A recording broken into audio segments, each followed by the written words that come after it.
This exercise will teach you a technique that repositions a layer mask over time to create a simple animated lower third. Now, if you created and saved that exercise file from the first lesson on Video Basics, you can use that. Otherwise, you can use the file in the Project Media folder called Animated Lower Third. To begin, we need to make sure that the timeline is the correct time frame. By default, most video clips will be 5 seconds. And we need this one to actually be a little bit longer because we want to create a 7-second timeline animation to run over a 9-second clip. And then during that time, we'll create an animation over the first second. We're going to hold for 5 and then animate off during the last second. To extend the length of the timeline, you'll put your cursor at the edge of any one of these layer clips. Select it first and then put your cursor here. And then drag out to the right to increase the duration. I want to go right to 9. Like so, and then you would just expand the rest of them to fit. Go through each layer on your timeline panel, paying attention to the scroll bar here so that you make sure that you have every single thing selected. Now, since we're going to be using a layer mask, we need to mask this whole area here where the 2 bars and text are, but we need all that information on a single layer to create a mask. Let's select these 3 layers. And holding down our Alt or Option key, choose Merge Layers from the Options menu. We'll hide the original, and we'll see that its file is named Tim Kolb Merged. So that will help us identify that one apart from the original files that were used to create it.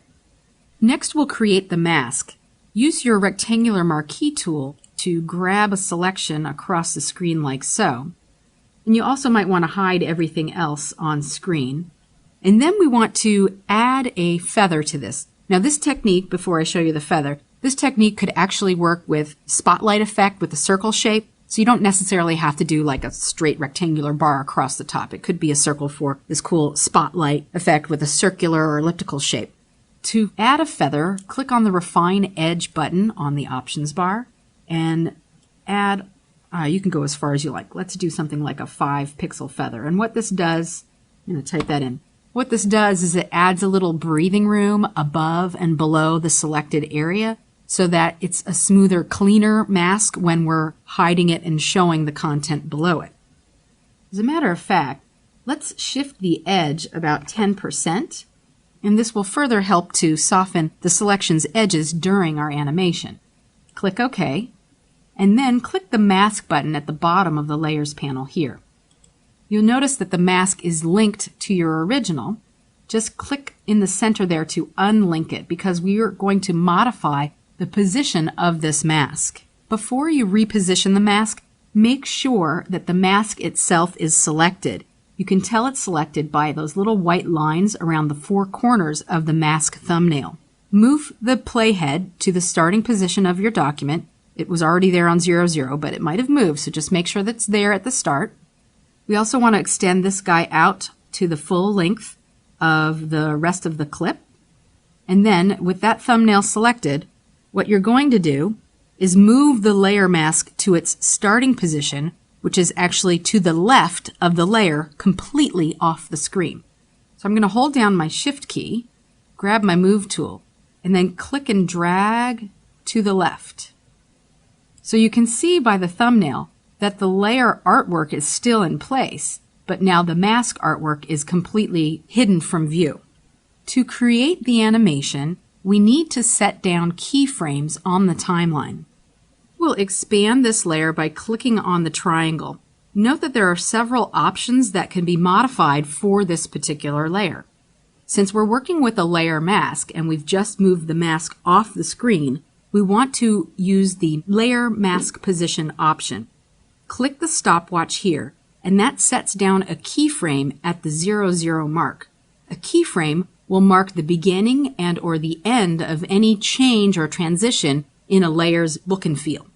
So we've dropped in the layer mask position here, and now we're going to move the playhead, the timeline indicator, to the 1 frame mark, and click the diamond to insert another keyframe. Now that we have the endpoint of our animation set, what we can do is hold down our Shift key. We still have the black arrow, the Move tool selected. We still have our thumbnail for our mask selected. Holding down the Shift key, clicking and dragging So repositioning the mask back to its original starting point on top of the artwork. So if you scrub the playhead now, you will see your animation. Woo, yay! Okay, so now we need to do the same effect at the end of the video after holding it there for a few seconds so that it disappears again. And to do that, we just have to repeat what we just did, but in reverse order. We'll move the current time indicator to the 6-second mark, like so, and insert a keyframe. So that begins the beginning of this mask going off screen again. Move the timeline indicator to the 7 mark, add another keyframe, and this time, with the mask still selected, you're going to hold down your Shift key and remove it from view again. If you want, you can scrub the playhead from start to finish, or click the play button so you can see that your lower third animates to reveal. It will hold for several seconds, and then it will disappear. The next step is to make your artwork ready for your NLE. First, you need to create an alpha layer. Hide all of the layers, which we already have done, except for the selection that spans the width of the bar. I'll put this here so that we can see the artwork while we're doing this next step. We'll make a selection between those guides, like so. Then you'll go to your Channels panel and click the button at the bottom to create a channel from your selection.